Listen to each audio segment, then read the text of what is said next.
여러분, 솔직히 요즘에 가계부 적는 사람들 많지 않죠? 자, 그런데 요즘에 제가 상담을 하면서 가계부를 적거나 지출 관리에 신경을 써야겠다라고 느끼시는 분들이 상당히 많아졌습니다. 정말 과거와 다른 것 같아요. 제가 상담을 하기 전에 사전 자료를 미리 좀 받는 경우들이 있는데요. 이번에는 어떤 고객분께서 사전 자료를 미리 보내주시더라고요. 본인이 쓰는 가계부인데 이거를 상담할 때 좀 참고해 주셨으면 좋겠습니다라고 해서 보내주셨는데 정말 깜짝 놀랐습니다. 너무 꼼꼼히 적으시는 거예요. 그래서 제가 여쭤봤죠. 이렇게 적기 힘들지 않으세요? 라고 여쭤봤더니 스트레스 엄청 받는다는 거예요. 그러면서 지출 관리하려면 이렇게 해야 되지 않나요? 라고 반문을 하시더라고요. 자, 우리가 가계부를 작성을 하는데 사람들이 대부분 과거지향적인 가계부를 작성을 하세요. 그러다 보니까 좀 포기가 빨라지고 성공하기가 힘들거든요. 자, 오늘은 무조건 성공하는 올바른 가계부 작성법에 대해서 말씀드리려고 하고요. 21년의 재무 상담이 녹아져 있는 가계부를 무료로 배포를 해드리려고 합니다. 영상 잘 참고하셔서 성공하는 가계부 작성하셨으면 좋겠습니다. 우리가 가계부에 실패하는 이유가 뭘까요? 그냥 적으면 지출 관리가 좀 잘 될 줄 알았고, 그리고 적으면 내가 어떤 부분을 좀 많이 쓰게 돼서 계획을 할 수 있을 줄 알았어요. 하지만 우리가 적는 형식의 가계부는요, 실패를 계획하는 가계부일 확률이 상당히 높아요.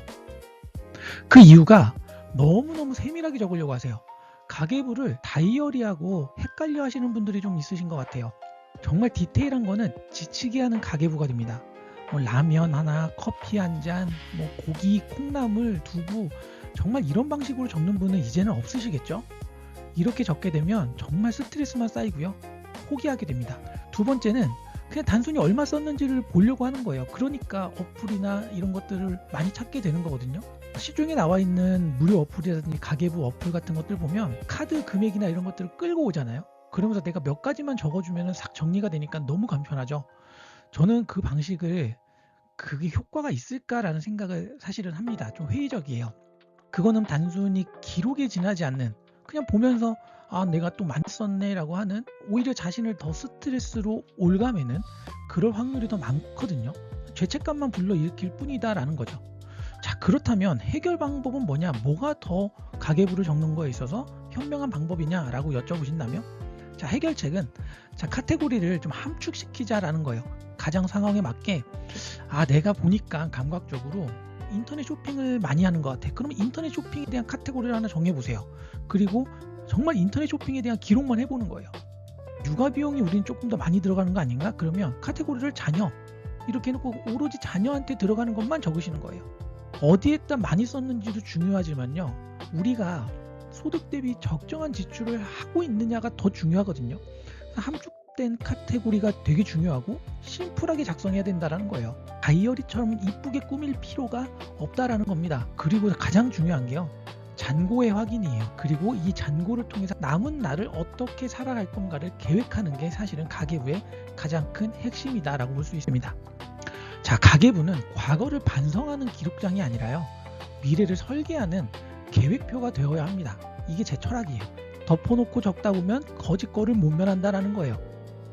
그냥 아무 의미 없이 적으면 그거 뭐하러 적습니까? 열만 받지. 돈 쓸 때도 스트레스 받고 돈 벌 때도 스트레스 받고, 우리는 평생이 하루 종일 돈을 벌고 돈을 쓰는 일만 하는데 하루 종일 스트레스만 받는 거잖아요.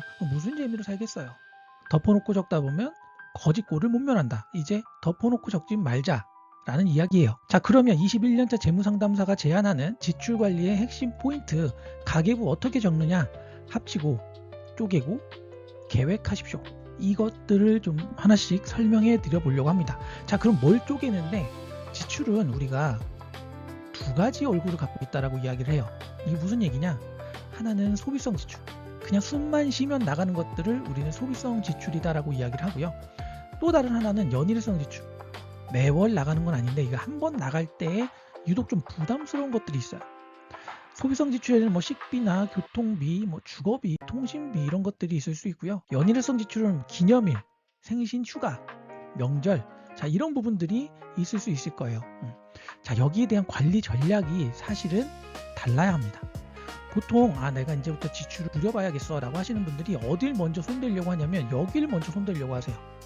소비성 지출, 물론 여기를 손대야 되는 사람이 있을 수도 있어요. 상황마다 다르니까. 그런데 일반적으로 보면은요, 여기 노력해봐야 플러스 마이너스 5만 원입니다. 더 열받아요. 승질만 나고. 왜 여기를 막 자꾸 덤비려고 하는지 모르겠어요. 지출 관리를 하고 싶다면 잘 생각해 보십시오. 여기가 커요, 여기가. 왜냐, 여기는 본인들이 지출한다, 생활비로 인식을 하질 않거든요. 근데 이게 잘 들여다보시면 자산하, 자산 기여도가 1이라도 있습니까? 자산 기여도가 1도 없는 건 다 지출이에요. 그렇게 생각하시면 됩니다. 자, 여기에 관리 전략은요, 1년치의 예산을 미리 달력을 보고 내가 세우는 거예요. 유일하게 내가 금액을 핸들링할 수 있는 영역이다라는 거죠.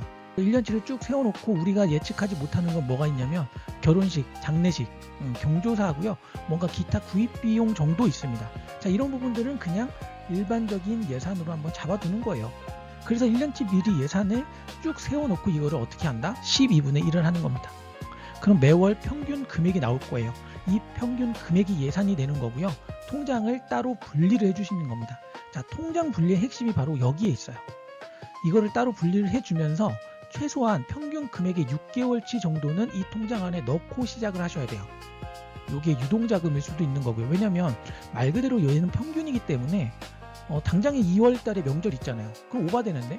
그래서 6개월 정도치는 먼저 넣어놓고 그리고 예산 관리를 하는 기록을 하셔라 라는 이야기입니다.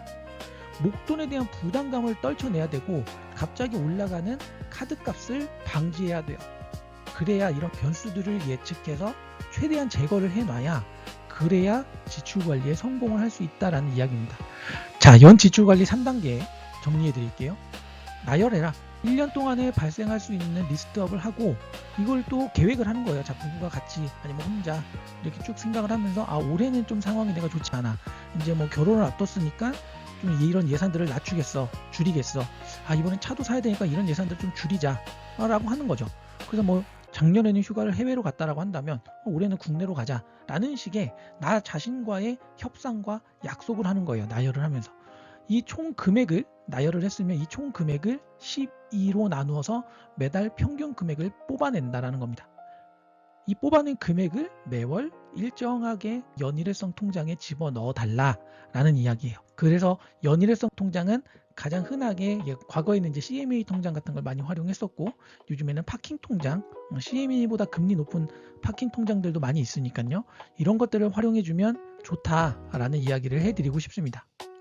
자, 그러면서 이제 가계부를 적어 나가기 시작하는 거죠. 자, 주책임의 미래를 위한 가계부 뭐냐라는 것들 좀 보여드릴게요. 자, 첫 번째, 가계부의 작성은 최대한 심플해야 됩니다. 자, 요게 가계부의 화면이에요. 보시면 아까 말씀드린 대로 소비성 지출과 연일회성 지출에 대한 구분을 지어놨고요. 거기에 해당하는 예산을 이런 식으로 세워놨습니다. 자, 여기 예시에는 소비성 지출에 대한 예산이 300만 원이고 연일회성 지출에 대한 예산이 80만 원이네요. 자, 여기에 카테고리가 쭉 나와 있는데요. 이 카테고리를 본인 가정의 상황에 맞게끔 바꿔주시면 됩니다. 자, 첫 번째 시트의 첫 화면에 이 카테고리만 바꿔주시면 나머지는 전부 다 자동으로 바뀌게끔 설계가 되어 있습니다. 상황에 맞게끔 뭐 용돈으로 그냥 다 뭉탱이로 적으셔도 되고, 그 다음에 뭐 자녀에 대한 것들을 좀 파악하고 싶다 그러면 뭐 자녀라는 카테고리를 만들면 되겠죠. 이런 식으로 본인 가정에 맞는 카테고리로 수정을 해서 사용하시면 될 것 같아요. 그 다음에 이런 식으로 날짜를 기록하기보다는 저는 넘버링을 하라고 합니다. 넘버링 1, 2, 3, 4, 5, 6, 7 이렇게 넘버링을 해 주시는데요. 그 이유는 이거 미리 적지 마세요. 내가 가계부를 적기 시작할 때 1, 2, 3, 4 그때 적으면서 적으세요. 그래서 한 달이 지났는데 내가 20번에 멈췄다. 그럼 열흘을 못 적은 거죠. 반성하세요. 정말 내가 지출 관리를 할 의지가 있는지. 그리고요, 금액만 적으십시오. 이미 카테고리 우리 다 나눠놨잖아요. 그냥 금액만 적으세요. 100원 단위 의미 없습니다.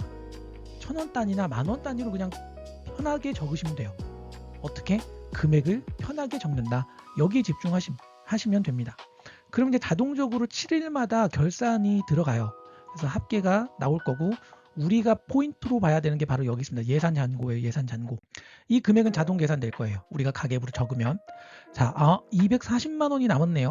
이걸 가지고 이제 남은 기간 어떻게 살아갈지를 계획하는 거예요. 자, 그러니까 가급적이면 이 숫자가 빠지면 안 될 것이고, 그리고 이 예산에 맞게끔 앞으로를 계획하라는 거죠. 썼던 걸 가지고 후회하지 마세요. 이미 지나간 거예요. 그거는 한 달에 한 번 정도 이쪽 분야가 우리가 많이 나갔구나 정도만 하시면 되는 거지, 그 과정에서는 예산에 맞게끔 우리가 지출하는 습관을 만들기 위해 쓰는 게 가계부이기 때문에요. 거기에만 포커스를 두시면 돼요. 얼마가 남았는지 이걸 가지고 어떻게 계획할 건지가 더 중요하다는 것을 잊지 마시기 바랍니다. 자, 그러면 이렇게 한 달을 적으면 총 결산 화면이 나올 거예요. 이것도 각 시트마다 하단에 쭉 붙어 있습니다. 첫 번째 화면에서 카테고리를 바꾸면 당연히 여기도 다 바뀝니다. 그리고 해당 카테고리의 금액이 나오면서 합계가 나오죠. 이쪽 합계는 당연히 소비성 지출이 합계였고, 여기 합계는 연일성 지출이 합계였어요. 여기를 보시면은 예시로 제가 막 적어 놓은 거기 때문에 말도 안 되는 케이스일 수도 있는데요. 이쪽은 188만 원을 사용을 했네요. 여기는 85만 원을 사용을 했어요. 그러면 여기는 300만 원이 예산이었으니까 뭐 한 110 얼마가 남았을 거고요. 여기는 5만 원이 오바됐네요. 총 합계 금액은 270만 원을 사용했어요. 자, 그러면 이 표가 자동으로 나와 있을 겁니다. 그래서 이번에 우리가 의류 신발을 사면서 조금 오바가 됐구나. 식비가 여전히 높네. 다음 달에는 조금 더 신경 써보자. 자, 요 정도만 과거에 대한 반성을 하시면 된다라는 거예요. 커피를 너무 많이 마셨어. 이번에 고기를 너무 많이 먹었나? 이런 것들 의미가 없다라는 겁니다. 복귀는 짧게 하세요. 그리고 기획하시고 다시 실행을 하시면 됩니다. 자, 여기서 중요한 게 있어요. 지출만 정리를 하면은 내 전체적인 평가를 하기가 힘들거든요. 그래서 그 맨 아래에 보시면 이제 저축, 투자, 연금, 대출 상환, 보험료, 자, 요런 거를 적을 수 있는 카테고리가 나옵니다. 이것도 마찬가지로 첫 번째 시트에서 가정에 맞게 조절을 하시면은 나머지 시트는 다 바뀝니다. 그냥 금액만 적으세요. 매월 나가는 금액. 그냥 고정적으로. 저축은 뭐 적금이겠죠. 매월 나가는 거니까. 이런 적금 금액. 투자는 뭐 ISA 계좌라든지 내가 주식 계좌에 매월 고정적으로 넣는 금액. 그거. 연금이면 연금. 대출이면 대출. 보험료 얼마 나갔는지. 자, 금액만 적으세요. 우리는 이러한 지출들을 비소비성 지출이다라고 하거든요. 이 비소비성 지출은 어떠냐? 자산화 되는데 1이라도 기여를 하는 항목들은 비소비성 지출이에요. 보험료가 왜 비소비성이죠? 우리 자산을 지켜주잖아요. 그렇기 때문에 가정에서 자산을 형성하는 데 기여도가 1은 될 거 아닙니까? 그래서 비소비성 지출로 분류를 한다. 자, 이러한 내용들의 합계까지 포함시켰을 때 결산 합계가 자동 계산될 거고요. 소득만 입력을 해주십시오. 자, 평균 소득을 적어 놓으셔도 되고요. 아니면 그달의 소득을 적으셔도 돼요. 자, 이 소득 금액을 적어 주시면 평가는 자동으로 계산이 됩니다. 적자가 났는지, 아니면 흑자가 났는지, 아니면 균형 지출을 했는지, 이거는 자동 계산 될 거예요. 자, 흑자가 났다면 남았겠죠? 남은 돈은 다음 달 예산으로 이월시키면서 나를 위한 상으로 이용을 하십시오. 보통 이런 말씀들을 많이 하세요. 그러면 저에 대한 보상은 뭘로 해주죠?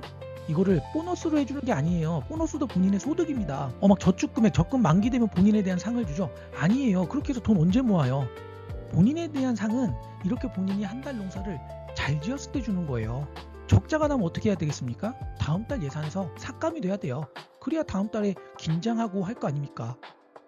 그래서 두 번째 달에 있는 시트부터는 여기에 잔고가 반영이 돼서요. 여기 보시면 예산이 이제 소비성 지출은 늘었고 연일성 지출은 줄었죠. 이런 식으로 자동으로 반영이 될 거예요. 매월 이런 식으로 계산이 될 겁니다. 또 쭉 적어 나가시면서 합계 예산 잔고를 신경 쓰면서 계획하는, 그러니까 미래지향적인 가계부를 적어야 그나마 스트레스를 덜 받으면서 성공하는 가계부를 적을 수 있고, 그렇게 됐을 때 우리는 예산에서 사용하는 범위를 습관화할 수 있다라는 겁니다. 이게 바로 가계부를 작성하는 방법이에요. 그냥 금액 보고 후회하는 그런 형태의 가계부를 적는 것이 아니라요. 한 달 예산을 정하시고 그 다음에 7일 단위로 점검을 한다. 중간 점검이죠. 그리고 미래를 계획하고, 그리고 결산할 때는 복기를 하지만 복기는 짧게 그냥 그래프를 보시면서 식비가 요게 좀 많이 나갔구나. 요번에는 명절에 비용이 많이 나갔네. 연일성이니까 괜찮아. 다음 달에 좀 조절하자. 이 정도의 복기면 끝난다라는 거예요. 흑자가 났으면 어떻게 하라고요? 잔액을 이월시킨다. 그리고 본인한테 보상을 한다. 본인한테 더 큰 보상을 하고 싶으면 어떻게 하면 됩니까? 2달, 3달 농사를 잘 지으시면 되는 거예요.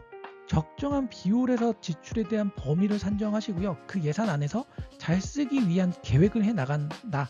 그리고 우리가 그 예산 안에서 잘 사용해서 남는 금액이 발생을 했는데 이걸 가지고 내가 더 쓰겠다는데 누가 뭐라고 하냐라는 거죠. 할 거 다 하면서 노는 데는 문제가 없지 않아요. 그것과 같은 의미다라고 생각을 해주시면 될 것 같습니다. 자, 올바른 가계부 작성법 뭐다? 미래지향적인 계획을 하셔라. 이해되셨죠? 그러면서 우리 한번 시작해 보자고요.